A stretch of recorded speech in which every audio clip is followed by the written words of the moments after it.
All right, we're back from our brief intermission. We had some other attendees come in, so we wanted to get them all settled. So we're going to start with talking about the steps to go from surviving to thriving. Okay. Not 9 times out of 10, if you've experienced anything traumatic, the first thing you're trying to do is like, I just need to get over it. I need to get through this.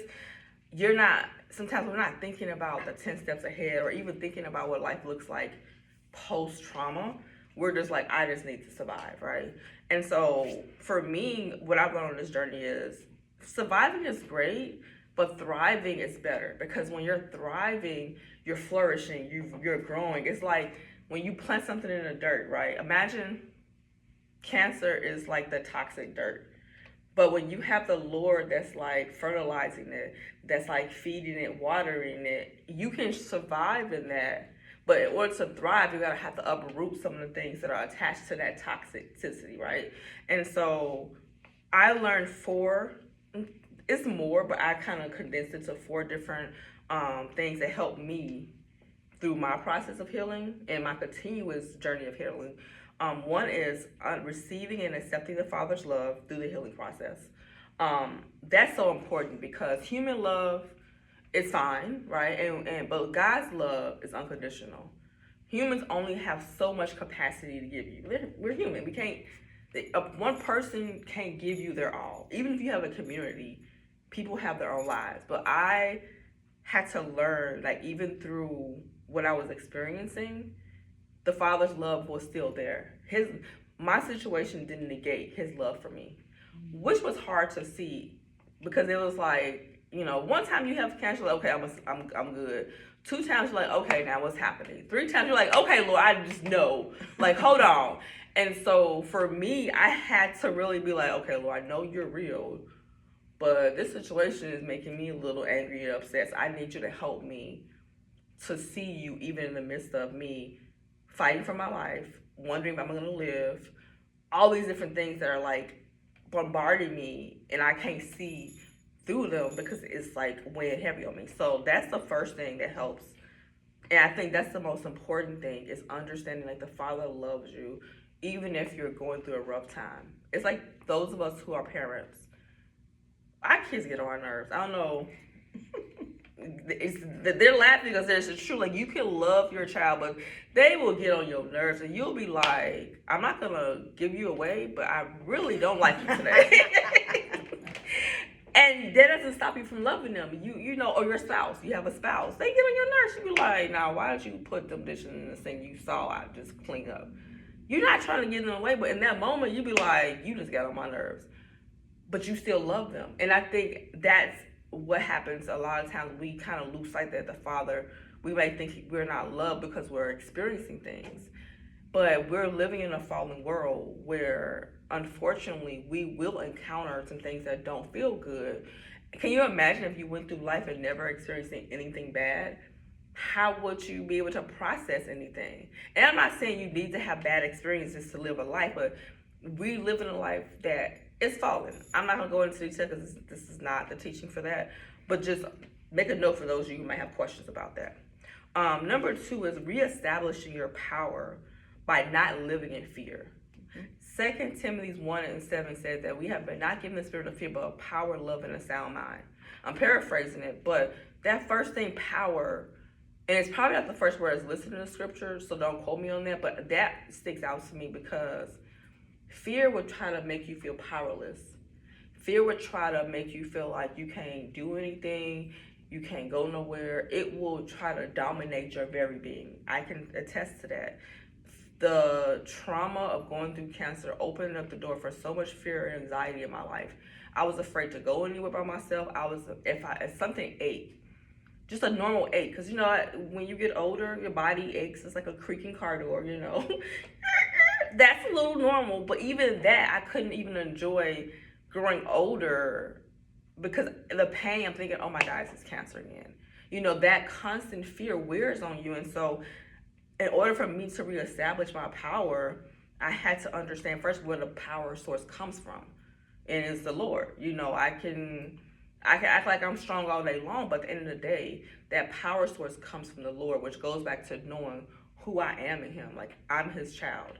He got me. Did it happen overnight? No. I still have some things I'm dealing with when it comes to anxiety and fear, but I remind myself that I'm loved and I'm protected, right?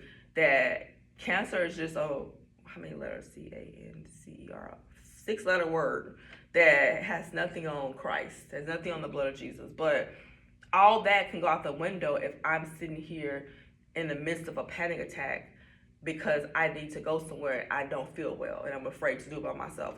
And so we have to sometimes daily reestablish your power in the Lord. Daily say, I have the mind of Christ. The Lord's with me. Whatever you need to say to get yourself through it. And maybe that today's not the day that you get through. Maybe you just need to sit down and just be at his feet. That's okay. Especially if you're journeying through cancer. Every day is not gonna be, I'm gonna fight and go and gung ho. Some days I'm like, I just wanna lay in the bed. And that's okay. Number 3 is resetting your focus by spending intentional time with the Father. As you may know, is a theme. The theme is I'm sending you back to the Father. Like, you came here for one thing, but I'm gonna send you back to Him because that's where you belong. But the focus sometimes can be so much on our diagnosis, how we feel, what's going wrong, our numbers. I can't tell you how many times when I go to the doctor, I'm checking to see if the blood test has been updated. Like obsessively, like, okay, it's updated. And sometimes I've allowed that to dictate like my belief that I'm healed. Like, oh my goodness, the numbers are going back up. And yes, I know that's not okay, but I'm the one that's experiencing it because it's my reality that I'm dealing with. Like, oh my goodness, here we go again. And so every day I gotta reset my focus on the Father. Mm-hmm. Literally, this, as you also know, the theme is daily. I'm not telling you guys like you come here, you read this, and it's one and done. No, this is a daily walk. This is a daily walk where every day I'm like resetting my focus. And when I say intentional time with the Father, I mean like intentional time. Like it's not traditional, it's not ritualistic or rigid. Some days I sit on the porch with Him. Some days I take a walk with Him. Some days I just stay in the bed and have coffee. Some days I just put on my noise canceling headphones and don't talk to nobody and just sit and do nothing, read a book, do crossword, watch some funny TV, whatever it is, I'm doing it with my Father. So yes, we should pray, we should read our Bibles, we should, fellowship with other believers, but none of that matters if we don't spend that intentional time with the one that created us, because He knows how to pour into us. He knows how to give us what we need. And there are some days where I need a whole lot of Him. And I don't think there's any human on this world, earth, that can just give me all of themselves completely. Even when I get married, my husband's not gonna be able to give me all of himself completely. That's just impossible. But the Father can give me all of Him. I can literally consume His time, take up all His time, and He would not be like, girl, child, gone somewhere. Are you back again? He would be like, come on, daughter, have a seat. I mean, where else can you get that from? I have 3 sons, and I'll be like, can you go? Don't you got a wife? Why is you here again? I'm not feeding you. I mean, so that for me helps, right? And I do it intentionally. And then there are some days where, I may not journal, I may not read the Bible or listen to worship music. That doesn't mean that I'm far removed from Him. It just means that, I might just wanted to go have tacos with some friends or go listen to some jazz or, but He's still with me. I make Him a part of my day. I make come on, let's go. Get in the car, put your seatbelt on, let's go. Like, I make Him a part of my day because guess what? He is. And so that's me being intentional. I'm not telling y'all to do it like me because I'm a little extra. If you have not figured out, I would be like, Jesus, you good? You sitting in the front seat? Okay, cool. We gotta talk. And I would talk to Him like, if you drive past me, you would think if I'm on the phone with somebody and I'm talking to the Lord, mind your business. And that helps me because for me, I needed that tangible presence, right? And we know that He's everywhere, He's in everything. But I needed I like to touch, feel, all that. And so I have to just envision Him sitting next to me and listening, or me, laying down watching TV with Him, or if I really am having a bad day, crying on Him because He is Daddy, swinging my legs, whatever. And so that helps me because I'm being intentional. And then last but not least, this is really important, relearning to live with purpose during and after the diagnosis. Sometimes you get the diagnosis and it takes away everything. And you just be like, what do I have now? And I'm telling you this because I had dreams and goals that did not obviously include cancer. I don't think anybody dreams and goals includes that, but I had things that I had planned. I'm like, I'm gonna retire by 45. I'm gonna do this, boom, boom, boom, boom. I'm 48 and cancer hit me 6 years ago at 42. And I was just like, okay, it's just a setback. Then I'm like, I started back on the path of planning again. Then it happened again. I was like, okay. And I couldn't walk at that time. And so I went from a vital young woman that, went jogging, exercise, and was doing all these things to someone that has to pace herself. And, it takes something away from you. It makes you feel less than when you were once vibrant. And I'm still vibrant, don't get me wrong. I mean, y'all see the fro. Okay, don't. I'm still vibrant. But I have to talk myself up to that. I've gained weight. I'm watching my body change, in ways that I'm just like, okay, this is not, I can't move as fast as I used to. I have to literally get up and test the joint. Like, are you hurting? Are you good? And so I went through a phase where I didn't want to look at myself in the mirror. And I know, and we can be real here. Like, yes, you love the Lord, and we shouldn't be, it's not about how you look. But at the end of the day, you have to look at yourself in the mirror. If you don't like what you see, you're not going to be confident in what you do. And so I started to ask the Lord, let me see how you see me, because I don't like what I see. I'm like, I'm swollen, I'm bigger, I don't have energy, things ache. I'm like, I don't, want to give up eating everything I eat. So help me to eat better, but in moderation. I had to really be honest with the Lord, and He has been so gracious and so kind, and He's taught me how to be gracious and kind to myself. He's taught me how to not look at the weight on the scale, but look at how I feel. If I feel good today, I'm going to walk. If I don't, I'm not going to walk. And so, but I had to relearn how to live with purpose that did not include cancer. But I made room for the changes that cancer has brought into my life. I made provisions for it. So,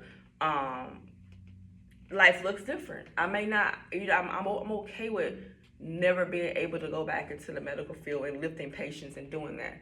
I made peace with that. I've learned how to set boundaries. If I'm tired, I don't want to be bothered. I'm tired. I don't want to be bothered. You either respect it or you don't. I don't know what to tell you. If I'm going, don't have to serve. I've learned how to celebrate myself in this new normal, but be patient with myself. And I also realized, Romans 8:28 said that God causes all things to work together for good, for His glory, for those who are called by His name and love Him. And so I'm paraphrasing it. Don't try to quote me, because I might have missed the word. Mind your business. But that scripture helps me, because even cancer, God will use to get the victory in my life and in other lives. That word has nothing on the Lord. And so I remind myself of that, and I know that my purpose is greater than just being a cancer survivor. Matter of fact, I don't even like that word, cancer survivor. I'm gonna be honest. I don't like that word, because I am more than my diagnosis. I am more than what I've gone through. I am someone that is vivacious. I'm amazing. I'm awesome. I've done a lot of things in my life before. I'm gonna do more things after. And so I want to encourage anyone, whether you've experienced it yourself, a loved one, you work with them, don't see them as what they're going through. See them as someone that just needs to be loved, that wants to be loved, that wants to feel normal. And normal, we could say, well, what is normal? But for me, my new normal is that I am alive. I'm glad to be alive. When I wake up and I don't feel pain, I'm like, yes, Lord. And then I wake up and I feel pain. Okay, well, we're gonna navigate. But at the end of the day, I'm still someone that is alive, that's well, that's healthy relatively. And that's a running joke with me and the doctors. They'll be like, well, how are you doing today? I said, well, I feel pretty good besides having cancer. And they laugh because I have a morbid sense of humor. But I do it because I'm not gonna just be in there like, oh yeah, because other than having cancer, I have no high blood pressure, no high cholesterol, no diabetes. I think that's a blessing. Mm-hmm. Okay, so I don't know about y'all, but I feel pretty good. So those are just some 4 key points. I'm not going to go into detail in each one of these, in this moment, I want to open the floor to questions, and we're going to go from there. So let's start. Who has a question or a comment or a thought process? I see a bubble over your head. Is it moving? Yes, it is. So you've had now cancer 3 times, and you're working through the tail end of this 3rd time. Yes. At what point did you start to reckon with these steps of surviving to thriving? I mean, what would you say, it was pretty quickly that you moved into these, or it was after the first time was kind of over, you looked back and said, wow, love, power, focus, purpose, or maybe it was love and power. And maybe the second time, so when did these 4 steps, which are so important, the Father's love, establishing power, not living in fear, resetting focus and purpose, when did that all come together for you? Because these are powerful living tools that can take someone an entire lifetime. And it seems like you've compacted all this within 6 years. When did you feel like it started to settle in? So, me getting this started even before I got cancer, because I have been through childhood abuse and trauma. So that's why I even started that's why even the Lord started me on this journey of doing like ministry work and teaching, is because of the childhood abuse and trauma I went through, and wanting to help others, because I always had this question like, why? Because the statistics show that anyone who grows up in the system are gonna more likely either end up dead, on drugs, or in the streets. If you grew up in a system due to being abused or whatever, that's usually what happens. It's a higher chance of that happening. And so I'm not dead. You see, I'm here. I'm not on drugs, thank God. And You're so glad. I'm so glad. And I'm not I haven't been on the streets. I mean, I've had my challenges. That's a different teaching. But in that process, I asked the Lord, like, how do I help people, like, survive after going through child abuse and trauma? Because that really has been my heart. And so he started to show me how he's been in my life. Now, I will say that the Father's love is the last portion, and that actually happened this past year. But the beginning one really was, I'm going to say, spending intentional time with the Father. That was the first step that I started to do, where I call it coffee and Jesus. I started it when my kids was younger, when I would have to like get up early, take them to school, blah, blah, blah. And I used to be overwhelmed with like, mom, like as soon as they get up. And I'm like, I need some time for myself. Otherwise, I'm going to run away. And I also wanted to study the Bible for myself, because I was in this space of, I was tired of hearing false teachings. I wanted to know God's words for myself. And so I bought a teaching Bible, NLT. I still have it. It's falling apart, but I still have it. And I love coffee, and so I would make my coffee at 4 in the morning, take my Bible, my journal, and I started with just journaling my thoughts. I've always journaled since I was little, but I would now journal to God, like, dear God, and I would just start writing every thought I had, or how I felt, or what the day was about. And I would have the Bible out in case a scripture pops in my head that I wanted to look at. And so that became a routine for me that turned into a relationship, because it was like I needed that time for myself so I can be a better mom, but in turn it made me a better person, because you can't spend time in the Word and not be changed. It's just inevitable. The Word of God changes you. It morphs you into like this amazing human being that He originally created. So it was a process, and that was the first thing, was like the intentional time. The reestablishing my power by not living in fear, I'm still working through that. That's still a work in progress. I'm better, but the Father's love has been the best of all, because He started showing me that probably a year or 2 ago. And living with purpose, I've always been a go-getter. I've always had goals and dreams. I was always on the grind. So I think that came a little bit, I don't want to say easier, but there was a little more grace in that, where I'm going to find a reason to do something great outside of myself. That's just who I am. Like, I cannot just exist. like I need to do something that has a greater purpose. So that was I think that's God has anointed me and graced me in that area where that came a little bit easier for me. But the hardest one really has been the Father's love and living beyond the fear, because I've always suffered from anxiety. So does that answer your question? Yeah, that's so interesting to me, that here you're this go-getter person, and I'm gonna do it, and here I go. But yet, you struggle with fear. It's almost paradoxical in a way. But then you find that the strength of the Lord is the one that conquers fear. Faith conquers fear. So I think it's interesting that he knew how he made you. A go-getter, let's do this, and that every single thing that you went through thus far, and I'm sure will be used as a tool of learning and growing, and you're gonna just toss it out to all of us, right? And we need it. Yeah. We need it because of the go-getter. He made you that way so intentionally, and I love these 4 pieces that is probably just gonna expand. Yeah. And expand. I'm pretty sure he's gonna have more for this, but yeah. Thank you for that question. You have a question or a thought? I do have a question. Okay. So, in your going through this and spending more intentional time with the Father, and you have been through a lot,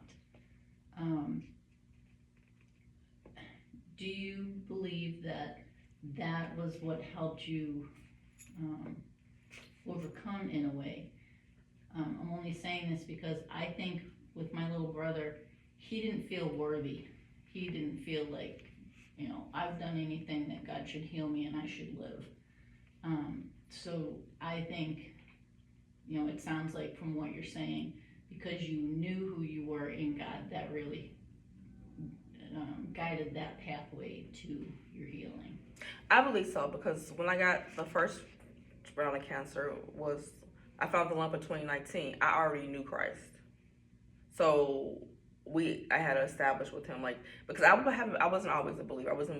I didn't know who, I knew of God, but I didn't have a relationship with Christ until I became an adult, probably in my 30s. So I believe that did help. I know it did. It helped me to have something to live for, because I just couldn't believe that the Father that gave me these downloads of things that he wanted me to do would then allow me to get cancer and then die. It didn't match. It was 2 + 2 = 4, but with, it just didn't match. So for me, it was okay, Lord. And honestly, I had just started my ministry, Healing's Journey Ministry, in 2019. I just started in the city of Chicago doing a tour around the city, ministering, bringing other people on. So so when it happened, I was like, hold on, this don't line up. So for me, it was this don't make sense. So I know there's a greater purpose. We're just gonna use this as a testimony to help others. I just didn't realize that it was gonna be the extended version and not the shortcut version. But yes, to answer your question, I do believe that having that relationship with him, even though I didn't know him as Father, but knowing that he got this, and also knowing his character, and hindsight being 2020, I knew his character, because how would I not? If I didn't, how would I be able to say, well, this don't line up with what you said, so this got to go, And so now, do I still struggle with, Lord, I don't want to die? Of course, I have to remind myself, okay, Lord, I find scriptures where it reminds me I should live and not die. But only the Father knows, what the outcome is going to be for anyone. And I think what helps for some to live more vicariously through their diagnosis is to have something greater to hold on to, and to have community, and to know that you are worthy of that. So in that aspect, and also I'm stubborn. I don't know if y'all know this. I'm a little stubborn. So look, I need to live. I ain't got remarried yet. I got you see this long list, this scroll of stuff. I'm yeah. He says we've only just begun. Right. I'm only 48. So you have to answer your question. And that doesn't mean that that doesn't say that your brother didn't have a lot of faith. I wouldn't say that. But, it's hard. It's very hard. But I feel like life prepared me for this, because I've gone through, abuse as a child. and not saying that you need to be abused as a child to be prepared for whatever happens in the future. You definitely shouldn't. But I think this is where God uses everything. But because I've gone through that type of trauma, and I've always said, there's nothing that can happen to me that hasn't already been done. And I think maybe in my mind, I probably felt like I was prepared for whatever's to come. Maybe that also helped. I don't know all the answers when it comes to how people process things, because we're all different. And I feel like everyone has a different capacity to handle certain things. And so, yeah, does that help answer your questions? Okay. Thank you. You're welcome. Did you have a question over there, young lady? So with number 4, where we have a relearn to live with purpose, how has that changed from the first diagnosis to now? I don't know if people heard the question. Oh, say it louder. I don't want to read to say it, and then it's not what she said. It's a good question. With number 4, where it says relearn to live with purpose, how has that changed from the first diagnosis to To now. now? So the question is, she wants to know how has relearn to live with purpose changed from the first diagnosis to now. The first diagnosis, I thought that was the last time that was the first and last. I didn't think about it being anything else. So I would say that I did live I lived a little carelessly in some of my actions. I won't go into detail until the Lord tells me to share. And so I wasn't as careful as I should have been. And not when I say careful, I don't mean like walking on eggshells. I mean just being mindful that you got a second chance in life, right? I was like, cancer's gone. Yes, let's get on with the life. As opposed to, okay, Father, this cancer is gone. How we're gonna, maintain ourselves. And I'm not saying because I didn't maintain myself, that's why I came back. Because that would say that it's my fault that it came back. And I don't believe that it's anyone's fault for getting cancer. I'm just putting it out there. It's not your fault. You didn't do anything wrong. But now I live more with intentions of, like, each day being intentional. Making sure that I'm, like, doing things that will make my Father proud of me. Not perfectly, because God knows, I do be like, okay, Lord, I need to repent for that. I'm not trying to walk on eggshells and like, I'm going to do it. But I'm intentional, like, where I believe in it won't come back. But I don't know the future, so I need to act accordingly as though today is my last day. And not trying to be morbid, like I'm hoping to die. I know I'm going to die, but like, imagine if all you had was today, right? And like, you just had today to live. What would you do to make today matter? And so that's what I do. Like every day I wake up like, how am I going to enjoy my life? What am I going to do today that's going to be fulfilling to me? Or Dad, what do you want me to do? Like, where do you want me to go? So I'm a little bit more intentional.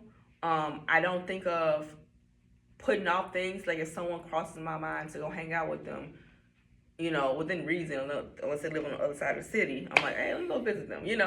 I'm more just like trying to live in the moment where I'm not putting things off too, and being a wise steward of my time, because I'm now realizing like I don't know what the future holds. I do believe in that he has more in store for me, just because I know what I pray for and things that I'm still expecting, but I also don't want to take that for granted either. Does that make sense? Okay. Mm-hmm. That's good. You have any more questions or thoughts? And don't hold back, because we got about 30 more minutes, and then we're gonna close out. No, this is challenging. I think everybody in life has challenges and things that they didn't expect that come their way, and it can throw us off a bit. So these points are important because it puts us back in line with, yes, I am purposed and I am loved, and God's going to be doing some powerful things. But I think all of us do have encounters with things that are completely unexpected, and they're painful. Yeah. They're painful things. And the beautiful thing is, it's evidenced here, and it's in all of our lives too, that God uses difficult things, struggles, pain, questioning, anxiety. He uses those things to get our attention. Yeah. You know, and you had said earlier, what if we didn't have any troubles? I think if we didn't have any troubles, then we would say, I don't need God. You know. Yeah. But it's our need that exposes our desperation to fill the gap. Yeah. And if we don't know Christ, we're filling it with wacky things. And so here, to encounter the love of God, the power of God, the purpose of Christ, this is necessary whether someone has been impacted by cancer, which is in your face. You have to look at it and deal with it. And other things that may come in people's lives may not be as obvious, but the Lord uses it all to let us see Him, come into Him, be changed by Him. You use the word change too, and transformed. We're being changed from glory to glory and transformed. That's beautiful. Yeah. That's beautiful. It doesn't feel beautiful though. It's like The process. Yeah, right. it doesn't feel But beautiful, but here- the outcome is like, oh, okay. Yeah, I'm alive still. Great, let's go forward. I get what you're saying. Yeah, it's definitely. I will say it has made me grow closer to the Lord. Like we are that's my best friend. Like I talk to him about everything. And would I want to do this again? Absolutely not. No, I don't need a fourth time. Like I think I got it pretty much together.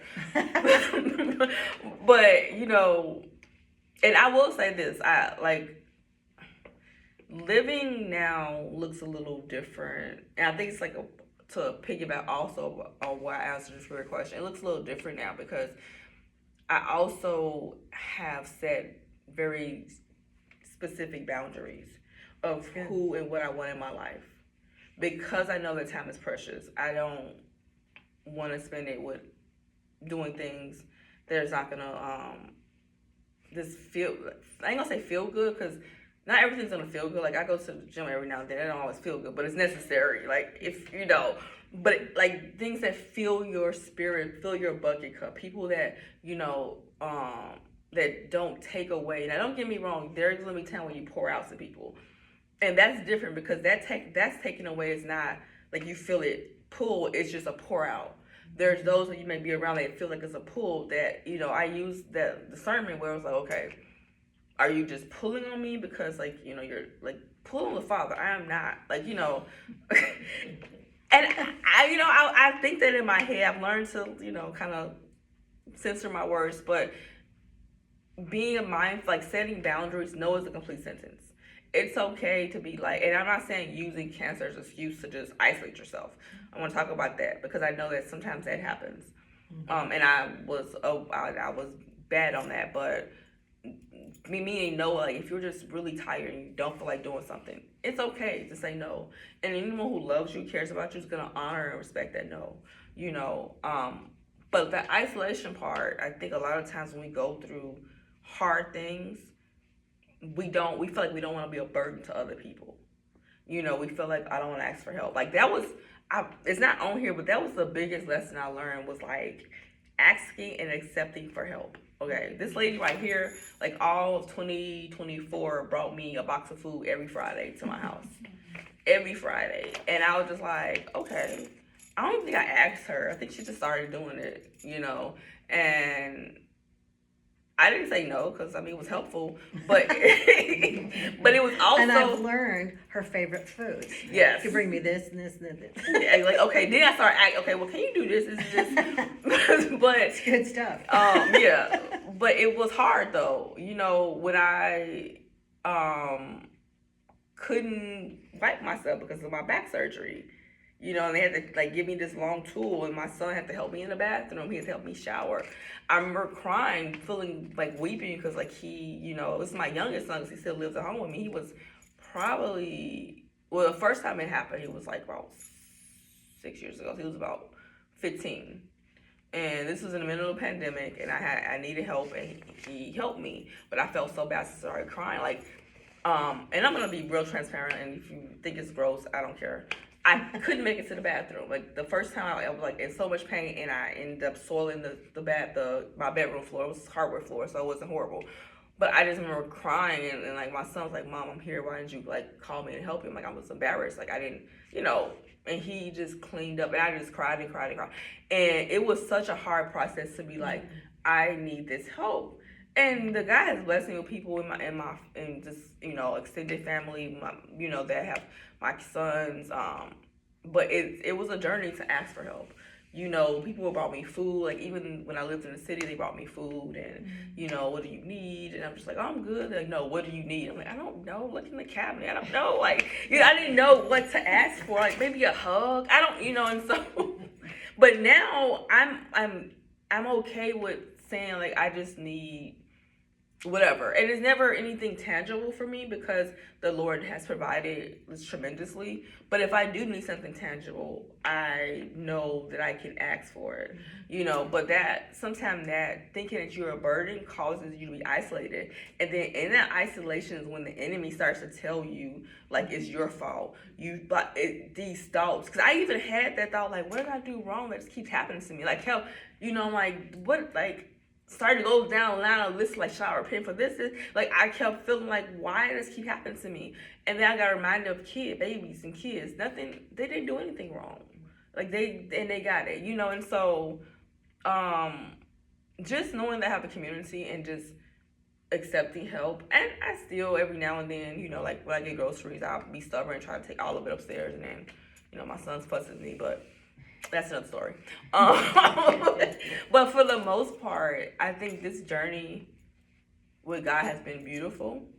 Like you know, he takes it was the beauty from ashes. That's, I feel like literally I was ashy and now I'm beautiful.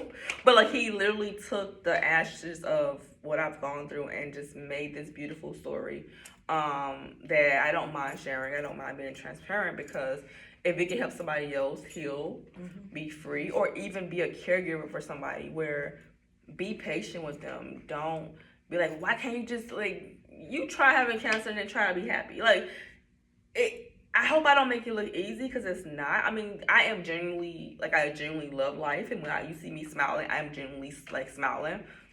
But it doesn't mean that it didn't take a lot to even get dressed some days. It doesn't mean that, you know, I don't get frustrated when, you know, I'm aching or whatever. But I will say that I'm happy to be alive. I'm glad to be here. I'm able to do whatever the Lord has for me. And I'm looking forward to doing much more in the Lord. And so look forward to more of these talks. It might not always be centered around cancer because there's so much trauma in the world that's happening that people need healing from. It's so much. And so however the Lord leads, I will teach and I will minister and I will be transparent, and it will always be from a place of my experience with the Lord, because I have gone through a lot in my young life, but the Lord has helped me through all of it. And that old saying where like, you don't think I don't look like what I've gone through, I can testify. Like if I look like what I was going through, I'll be a skeleton with one string of hair. Okay? That would not be cute. So any other questions? Any thoughts? Yeah, I have a comment. No, ma'am. Okay, I'm just playing. The way you would just mention things that it was very hard for you to ask for help and things. In this whole process of God using every situation that happens in our life, many times it requires humility. And sometimes if we're not walking in that position, these types of situations help us, almost force us to walk into the position of humility. And that's one of the requirements of the Lord. Humble yourselves, therefore, under the mighty hand of God, that he may exalt you in due time. So there's lessons learned. I mean, the whole idea of I'm going to humble myself and ask for help, because then I recognize basically what it does. It causes us to recognize our position, that we don't have it all together. We don't have the strength. And that's just the way it is. But yet when we humble ourselves, ask for help, humble ourselves before the Lord, he then says, okay, you've learned this. He uses everything to teach us. You've learned this now, and that this, if you incorporate that through the entirety of your life, I will begin to exalt you in due time to give the message and live the life that affects others all around you. I think it's beautiful. So tough times, yes, God uses it all, and sometimes it's used to humble us so that he can exalt and do incredible things as he's doing in and through your life. You know, when you say I was very prideful. I mean, I probably didn't I didn't know you back then, so I have no but idea. I'm saying it because when you said, I'm like, yeah, you know, I was, because I was so self-sufficient, self-reliant, like I got this, because I had to be that way. Well, I thought I had to be that way to survive, But when you said that, I'm like, yeah, I was prideful, and of course, me and I the know Lord, the humble gal. me and Laura have dealt with it, obviously, but yeah, because I feel like it is a spirit of pride that would make you feel like you just got it all together. You don't need nobody, and you hear people say like, I don't need nobody, I'm good. I don't think I ever said that out of my mouth, but my action showed it. Like, I got this, I'm the one that's about to carry 5 cases of water upstairs. I mean, not now, clearly not now. But, I got this, I raised 3 boys, blah, blah, blah. Like, no. So I had to come to a place of humility, like, I don't got this. That I don't know. Like, and he used cancer, but also in me, the journey of cancer, I wasn't able to work. So can you imagine going from like being the head of your household, because I was a single mom, unfortunately, because we were supposed to have 2-parent homes, but fortunately the Lord provided, right? But that's another story, right? But I was so used to getting it done, making sure whatever needs to be done got done, right? And here I am not able to work, and like I'm like, okay, Lord, so them bills still got to be paid, right? Like, and so I'm gonna share this testimony. We're gonna be done. So the first, because this is a powerful testimony. So when I found the love in 2019, it was a process before they did surgery. Surgery was 2020. I had retired from my work at the hospital, and I was starting my business. Like I was like starting to go full force into my business. And then, cancer hit, COVID hit, things were shut down, and I couldn't work. And so I had to file for unemployment. And during the COVID season, the Lord doubled like my income, where I was able to pay for my rent for a whole year. Mind you, I just moved to a new place, like a brand new spanking place. So like all these things, like the Lord already knew, and he like, but I was like, Lord, you see the rent? Like you see like it was like I was like flabbergasted, right? Here's the Lord like, daughter, already got something coming your way. Just chill, be smooth. But I was like, oh my goodness. For a whole year, paid for my rent. He provided food through friends, family, even a link card. I'm not ashamed. I was on government assistance. I needed it. And I worked all my life. I paid taxes to it. That's another story. Anyways, for a whole year, I wanted for nothing. I mean, and the unit that he moved me into had everything I needed. In-unit washer and dryer. Like, I didn't have to dishwasher. So my son could help me with the household stuff. I had my own in-suite bathroom. So he provided that. Now, I ended up having to move because I couldn't maintain it because the funds depleted. And it was like, okay, Lord, where next? He moved me with someone that I had a roommate for a few years where I didn't have to pay a lot of money for rent. And I was able to recuperate. And then I was planning to move, and then it happened again in 2024. But then he's provided another way of income. And it was like, and even now, I'm not fully back to work. I'm just starting back in my businesses. I'm doing part-time, but I don't feel the desire to go back to work like I was before, where I was like working 12-hour shifts, and like I don't want to do that. And unless the Lord says, but I don't see him saying that. And so my point is, I'm not saying quit your job, whoever's out there listening. I'm not telling you to quit your job. Please use wisdom. I'm not telling you to depend on the government. I'm telling you to depend on God. Let him use whatever he uses. He may not use government systems. He might use people. I mean, I've had all of it, right? And I'm not ashamed to say that I've had help, because I also know, Lord, do I share this? I've always was a giver. Like if someone needed something, I had no problem with doing it. And not because I expected it back, because I knew what it was felt like to not have, even before all of this. And so I feel like when we plant seeds of giving, we reap what we sow, right? And again, I didn't expect to reap it in this capacity but now I have a community of people I love, and I get, like, I don't even need nothing from anybody in my community. I love them, like, wholeheartedly. People I walk with, we take walks together, we get hugs together, we eat, like, we do stuff together, and I love my community. but I also know if I needed anything, I could probably call him like, hey, I need X, Y, and Z. Would I do it? I'll probably call the Lord first and see who to call. But at the end of the day, that's what the Lord took the pride down, and He showed me like, Dora, let me take care of you. And He even like this year, He was like, let me take care of you. Would you let me take care of you? I'm like, okay, well, I don't know what that looks like because I've never had anybody wholeheartedly take care of me and didn't expect anything in return. So these lessons that I'm teaching, best believe that I'm still in the midst of learning more about them, because here's the thing about our sovereign God. We can never know all there is to know about God. I mean, He created the world for God's sake. And there's like endless amount of oceans and seas and weird bugs and stuff. Like, He created all of that, right? And I still have questions about them bugs, but that's another time. But the point I'm gonna make is that this journey is not linear. The healing journey is not like a straight line. There's hills and valleys. There's sometimes some detours, but God is in it all. Like, He is there. He has your back. Trust Him. Believe in Him. Get to know Him for yourself. I'm telling you my story, my journey. I'm still on this journey. I believe it to be cancer free by the end of this year. That's just what I believe. And if it doesn't happen in my timeline, it's gonna happen regardless. Am I gonna stop loving and trusting Him because it may not happen on my timeline? No, I may have some questions. We might have to have a board meeting, me, Him, Jesus, and the angels. But I'm still gonna love Him. I'm still gonna trust Him. And so, whatever journey you're on, whatever stop you're on your healing journey, I don't want you to give up. I don't want you to give up because your life matters. You matter. It's not your fault. You didn't do anything wrong, but seek the Lord on wisdom on how to steward your body in this time. Whatever that looks like, whether it's drink more water, whether it's move your body. Maybe you can't walk today. Stretch a little bit. Do whatever you can to steward your body well. Ask for help.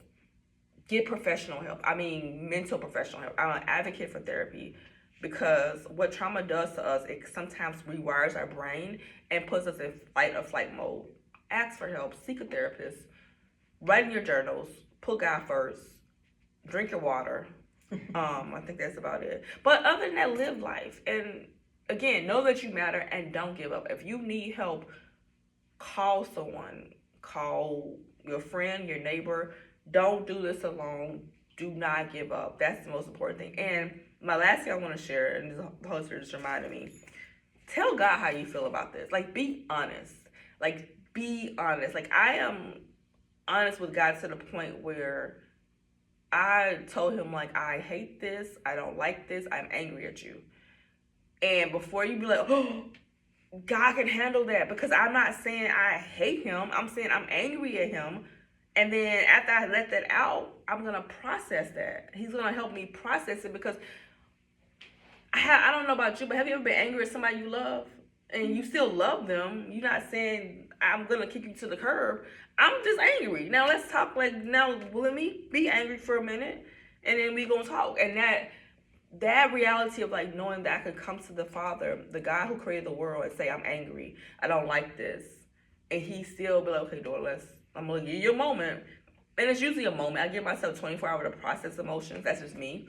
So, because I know if I go any further, I can go, depression, all that. I'm not trying to deal with that. Once I'm done processing it, I'll come back to Him. Okay, Dad, how are we going to deal with this? And that's okay. No one expects you to put on a smiling face. No one expects you to say, if someone asks you how you're doing, you don't have to say, I'm blessed and highly favored if you don't feel that way. And I'm not saying this about the church because it's okay to say that. But if you truly don't feel that way, just be like, I'm okay. Or am I having the best day? Pray for me. Whatever, because sometimes we also try to like be super positive and thinking it helps, but it really don't. It's kind of like putting a Band-Aid over a gunshot wound. That gunshot wound is still there. Acknowledge that you're not feeling the best. You want to feel the best eventually, but you don't. And when you acknowledge that, I feel like you also will get the help you need, and so that's all I have to say. Anybody else? Any other questions, concerns, thoughts? All right. Well, thank you for coming to the Father's Heart for those impacted by cancer. There will be more teachings to come. Again, we're not going to always talk about cancer because cancer is a bleep Okay, to the eye of God, it's just a bleep, like a little duck speck. But we will talk about other things. So I love you guys. Remember to be bold, be unashamed, and most importantly, be healed. Peace out. And we're out.